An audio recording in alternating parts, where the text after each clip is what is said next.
बड़ा पुस्तक मैंने लिखी है, शायद अवेलेबल है एक आधे लोग को जो भी यहां पर उसको पढ़ना चाहें। इस देश का इतिहास, मैं जेएनयू के अंदर खड़ा होकर बोल रहा हूं, कोई इतिहास का प्रोफेसर हो तो आ जाए। इस देश का लिखित इतिहास झूठ का पुलिंदा है,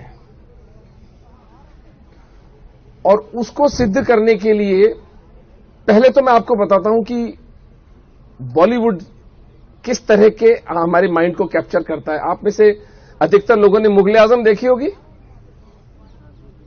मुगले आजम में वो सीन है ना, पृथ्वीराज कपूर भगवान कृष्ण को जन्माष्टमी के दिन झूला झूला रहे हैं। This is how they control our psyche. किस पृथ्वीराज कपूर क्यों झूला रहा है? क्योंकि जोधाबाई। जोधाबाई कौन थी? जोधाबाई कोई थी नहीं, देयर वॉज नो जोधाबाई।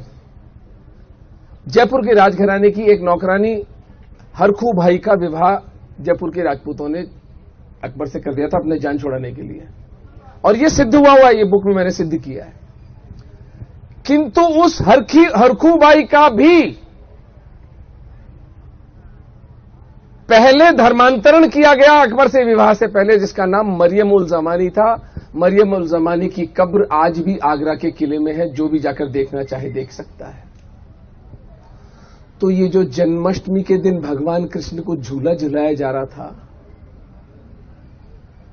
इससे बड़ा कोई पाखंड हो सकता है? जिस अकबर ने, यहां कितने लोग हैं साका जौहर के बारे में जानते हैं? साका जौहर का नाम सुना है आप लोगों ने?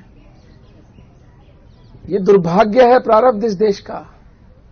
जिस एक घटना के कारण आज आप हिंदू हैं, आज हमारे सर पर बड़े भाई की टोपी और बड़े भाई का कुर्ता, छोटे भाई का पजामा नहीं है, इन बच्चियों के सर खुले हैं, इनके सरों पर टेंट हाउस शटलकॉक जैसे नहीं है, उसका एकमात्र कारण था साका जौहर। जब राजपूत इन मलेच्छों से चारों तरफ से घिर जाते थे और किले की रसद समाप्त हो जाती थी, राजस्थान के हिंदुओं ने एक अकल्पनीय, अविश्वसनीय काम को अंजाम दिया। किले के अंदर रहने वाली समस्त स्त्रियां जीवित अग्नि में स्नान कर लेती, उसको जौहर कहा जाता। किले के पुरुष अपनी स्त्रियों को जीवित अग्नि में स्नान कराने के बाद उस राख को अपने शरीर पर मलकर अगले दिन दुर्ग का द्वार खोलकर जितने मुसलमानों को मार सकते थे मार डालते, उसके बाद वीर गति को प्राप्त हो जाते। इसे साका कहा जाता। 25 फरवरी 1568 तीसरा साका। उससे पहले 2 साके हुए थे, पहला महारानी पद्मिनी का, दूसरा रानी कर्मावती सांगा की पत्नी का। तीसरा साका प्रताप के समय हुआ 25 फरवरी 1568। एक दिन में मलेच्छ अकबर ने 40,000 हिंदुओं की हत्या की थी।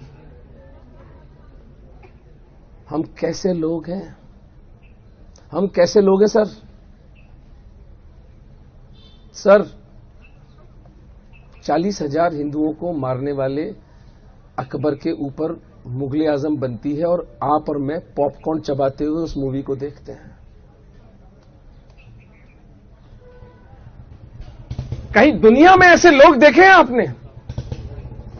अपने पूर्वजों के हत्यारों पर बनी पिक्चरें हमें निर्लज्जता से हम देखने जाते हैं, हमें कोई लज्जा नहीं आती।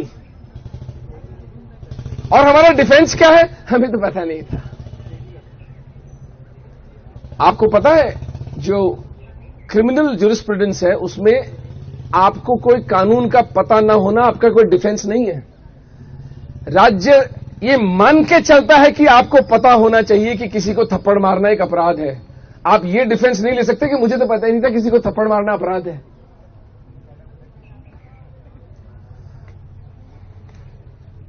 ये तो किया बॉलीवुड ने।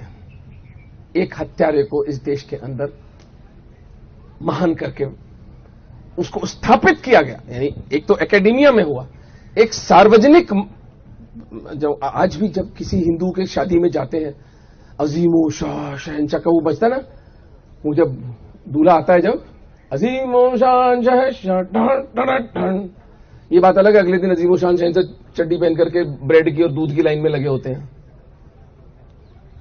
कैसे कैसे ना, कभी कभी सोचने पे विवश हो जाता हूं कि दश्त तन्हाई ये सहरा में खड़ा सोचता हूं, हाय क्या लोग मेरा साथ निभाने